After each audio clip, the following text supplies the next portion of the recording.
We've had so many discussions about cornering yourself and like the balance between what you want to do versus what other people want you to do, and I don't know. That conversation has led us to just change the way that we make content now.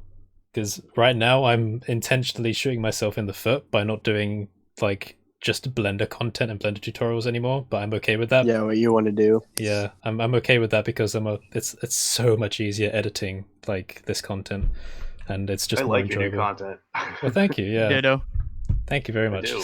I need to make another response video. I think I'm one behind now. Yeah, I you didn't are. do one for the new. Can you talk about the newest one? Just like general like idea. Procrastination.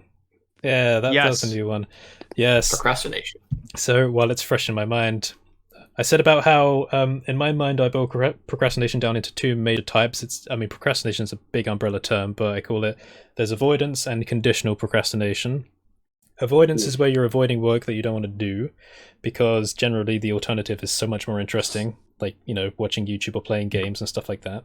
Yep. And the solution to that one is actually quite obvious in theory, but very difficult to implement in practice, which is you need to make the work much more interesting than the alternative. And let's say that your work is very boring. How are you going to make that more interesting than some super engaging video games or Netflix and stuff like that? But I talked about a variety of methods that people use, like zoning, because a lot of the time if you're procrastinating while trying to work, your habits are almost subconscious and on autopilot, and sometimes you won't realize that you're drifting away from your work. Like say that you're working on something on the computer and you've got like Reddit or some other websites there. You look over, you'll click over, and you won't even realize you're doing it. Zoning your work, so having specific zones to work and do that, it adds a barrier of separation that prevents that subconscious autopilot habit from like happening, essentially. And I talked about a couple of other methods as well. But then for conditional procrastination, that one was much more interesting to me because it's where prolific creatives really, really want to work on things, but they don't. And there's always a condition, like it's not the right time, or I don't think I'm in the right mood. If I do it now, it won't be perfect, or I'm scared of wasting time, or I'm scared of failing and stuff like that. So you really want to do it, but you just won't. And in that video, I talked a little bit about how you should identify why. And because some people are scared of failure, some people are scared of embarrassment. Say, for example, that you want to carry on with learning to sing, but you think that you'll be bad, and that'll be an embarrassing thing.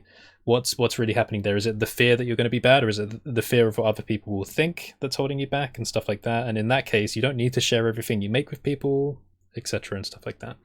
I also shared how I don't do anything to combat my procrastination because I feel like it's part of what makes me creative. Because by creating barriers in between things, you're preventing links from being made between your experiences. And I don't think that's necessarily a good thing for people that are creative and just going with the flow. But it is a good thing if you've got obligations to fulfill.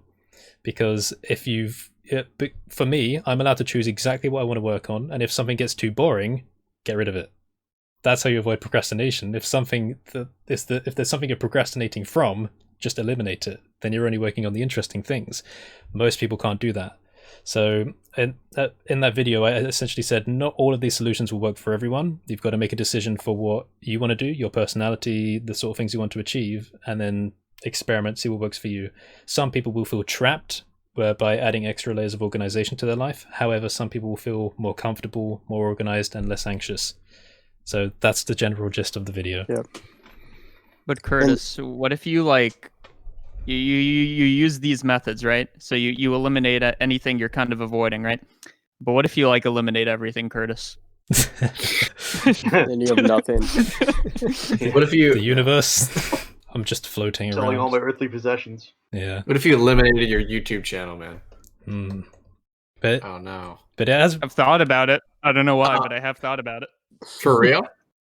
Yeah, it's more like I think like, okay, if I didn't have this, I could work on all these things. But then I realized, wait a second, I have a once in a lifetime opportunity to have not only a job that I could do remotely, but kind of like whenever I want, and it's fun. And I'm like, yeah, snap out of it. Yep. No So thanks. I don't. Yeah. Yeah. Believe me, you'll toil in the studio or in corporate America or whatever for years, just dreaming of the life that you have right now. Like, don't It's do a grass is greener scenario. That's the issue. Yeah. You know, it is. you always you can't appreciate what you have. It's hard. You can't compare it either if you haven't had a corporate job. So You you can't. don't know any different. It's true. You're that's spot So on. you're blessed without knowing it, really. I haven't had a corporate job, and I'm just kind of out here hanging out. And I know I'd probably hate a corporate job, but I don't have anything to compare it to.